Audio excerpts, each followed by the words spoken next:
Durag Diaries. I'm going to hold my hands up. You got me, Arsenal fans. You got me. Zubimendi has been confirmed as an Arsenal player for like the 20th. Here we go from Fabrizio Romano. But I'm going to hold my hands up. Yeah, I'm going to hold my hands up because I was one of the guys laughing, making jokes, bantering when we saw him come out, shake his nyash. I was going to say a little bit, but more than a little bit. Man was talking about how Xabi Alonso's always been his idol, about how when the rumors come out, I was on the beach. I posted photos to show that I weren't having a medical.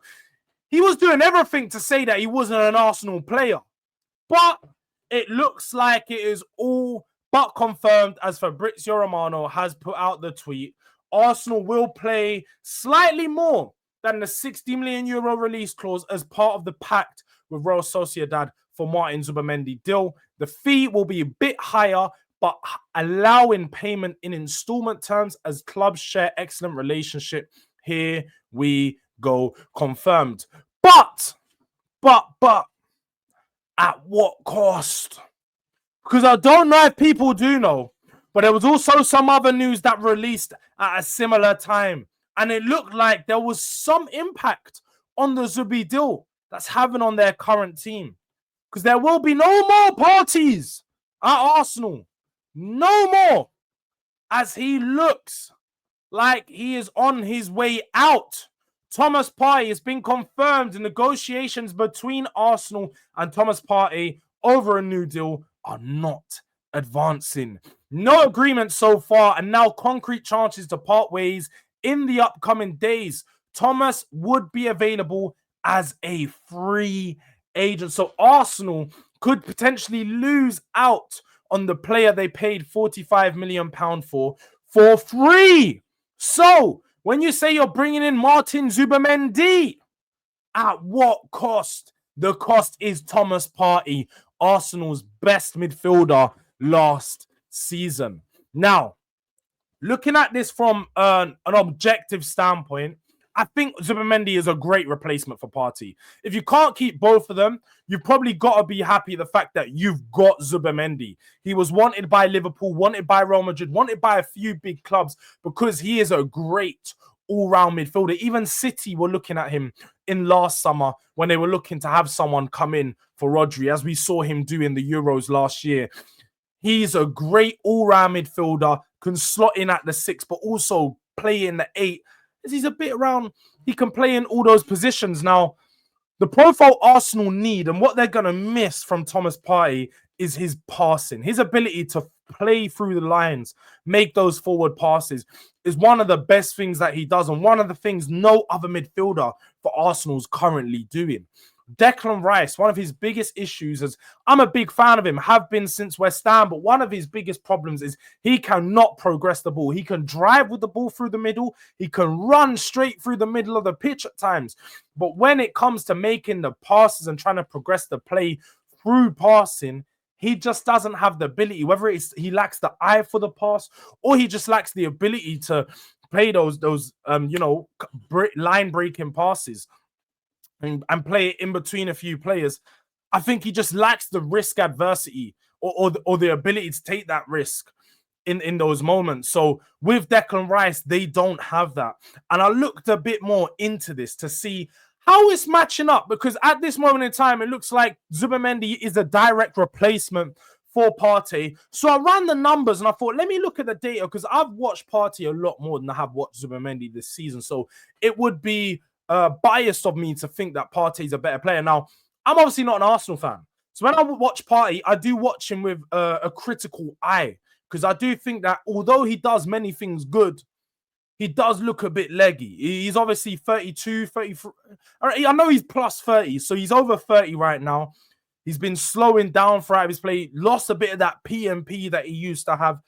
Still a good passer, but probably on the defensive side, I don't think he's as much of a dog as he was previously. And probably might not be even better than Zubimendi. I think Zubimendi is more of a dog hard worker in that midfield. So let me just get the data up so we can have a look a bit more into the comparison between the two players. as you can see here in this graph, before I even show you who the players are, I think it's very clear to see there's one player whose forward passing percentage is just quite a bit higher, and that is Thomas Partey. But outside of that, they are very similar in how they play and their overall game.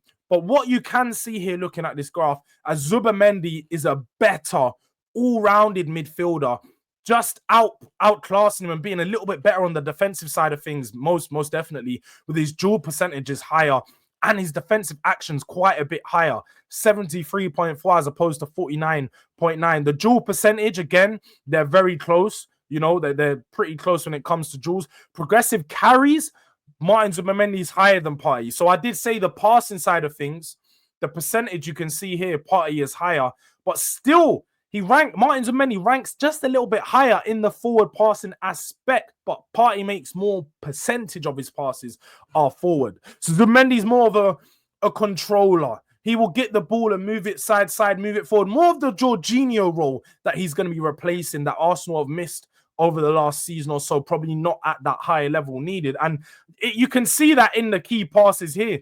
He makes quite a few more key passes in the game and more progressive passes. So as much as Partey's viewed as a forward passer and a better one at that, the data goes to show that Zubimendi is probably an all-round better player and an all-round great replacement for Thomas Partey. So for Arsenal, I'm not going to lie, I'm mad. You guys are getting a really, really good player here for some dirt cheap money. You're talking about £50 million in and around that. Well, not dirt cheap.